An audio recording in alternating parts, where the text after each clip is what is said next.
you filthy maggots and scumbags and diaper pooping crybabies.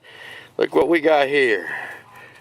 We have a temperature of 246 degrees. 6 degrees Fahrenheit. Over here, you got a mileage of 40662.5. 40662.5.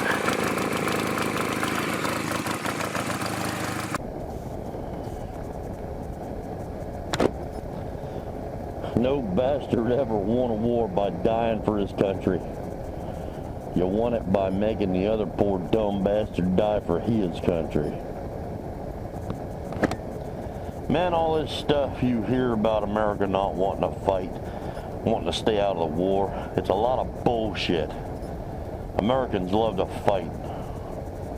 All real Americans love the sting and clash of battle.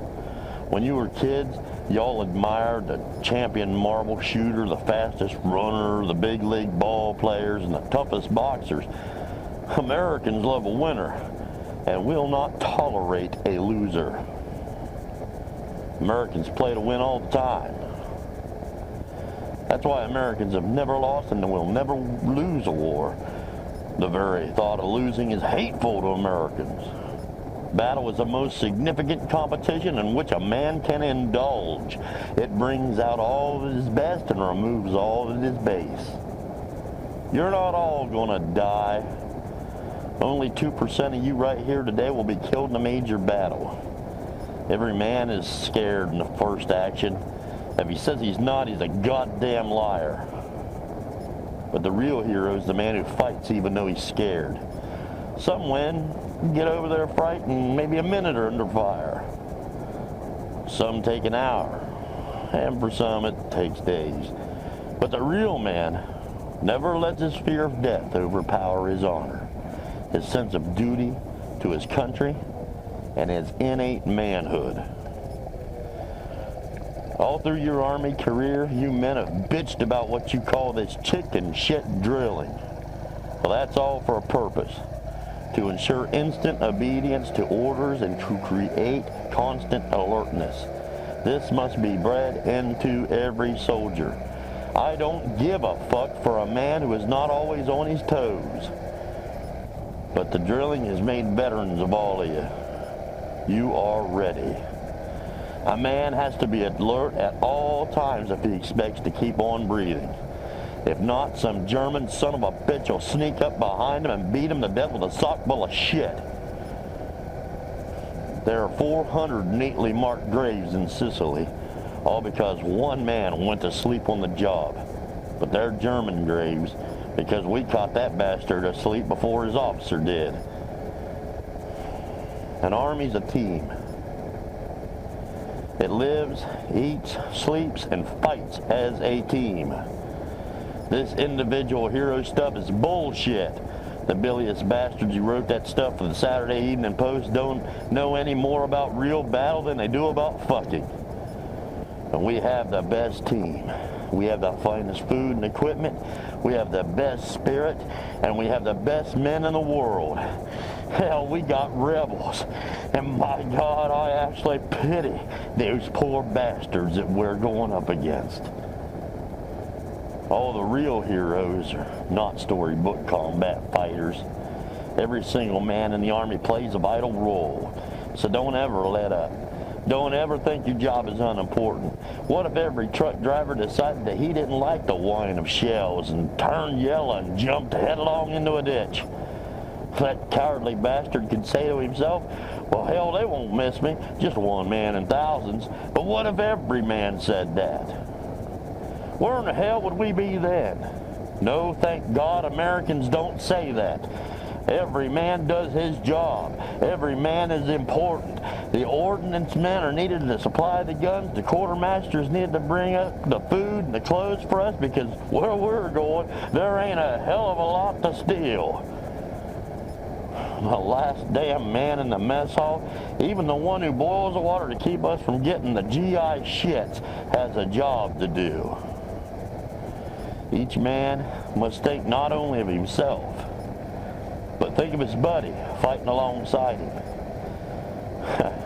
We don't want yellow cowards in the Army. They should all be killed off like flies. If not, they'll go back home after the war, the goddamn cowards, and breed more cowards. The brave men will breed brave men. Kill off the goddamn cowards and we'd have a nation of brave men. One of the bravest men I saw in the African campaign was on a telegraph pole in the midst of furious fire while we were moving. And I stopped and I asked him what the hell was he doing up there, and he answered, "Fixing the wire, sir."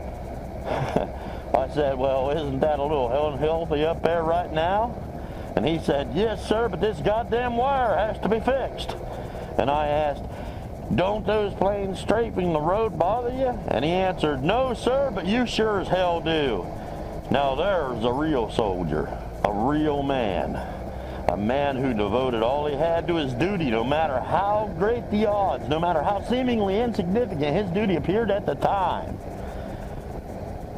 And you should have seen the trucks out on the road there. Those drivers were magnificent. All day and all night they crawled along those son of a bitch roads, never stopping, never deviating from their course, with shells bursting all around them. Many of the men drove over 40 consecutive hours. We got through on good old American guts. These were not combat men, but they were soldiers with a job to do. They were a part of a team. Without them, the fight would have been lost. Sure, we all want to go home. We all want to get this war over with. But you can't win a war lying down. The quickest way to get it over with is to get the bastards who started it. We want to get the hell over there and clean the goddamn thing up, and then get those purple pissing Japs. The quicker they're whipped, the quicker we go home. The shortest way home is through Berlin and Tokyo, so keep moving. And when we get to Berlin, I am personally going to shoot that paper hanging son of a bitch Hitler. When a man is lying in a shell hole, if he just stays there all day, hell, a shell's going to get him eventually. The hell with that. My men don't dig foxholes. Foxholes only slow up an offensive. Keep moving. We'll win this war, but we'll win it only by fighting and showing them Germans that we got more guts than they will ever have. We're not just going to shoot those bastards. We're going to rip out their living goddamn guts and use them to grease the treads of our tanks. We're going to murder those lousy Hun cocksuckers by the bushel fucking basket. Yeah. Some of you men are wondering whether or not you'll chicken out under fire. Well, don't worry about it.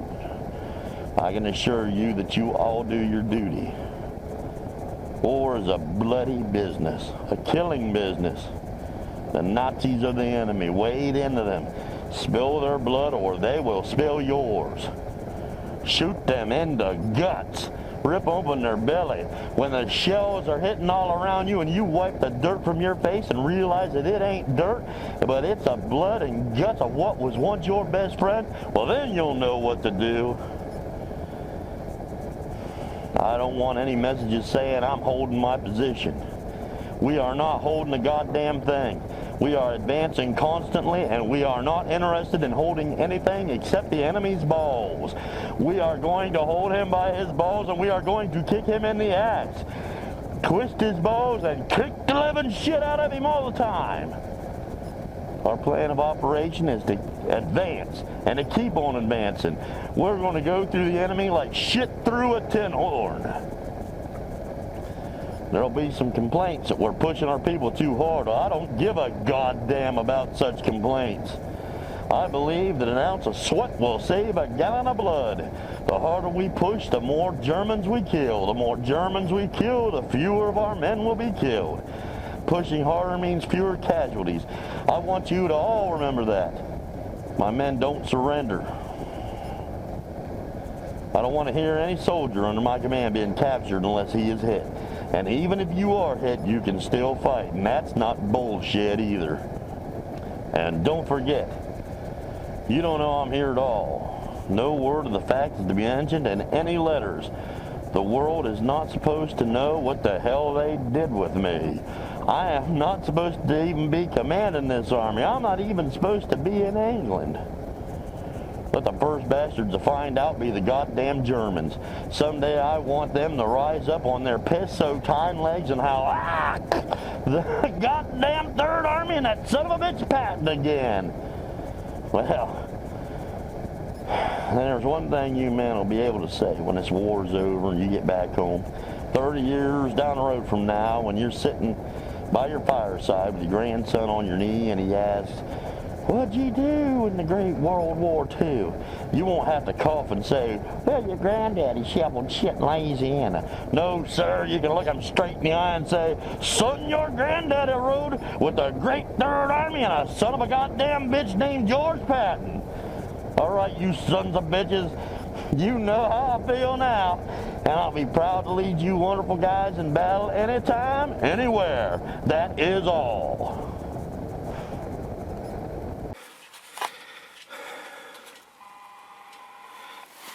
Ending miles 40772.0. 40772.0. Thank you very much.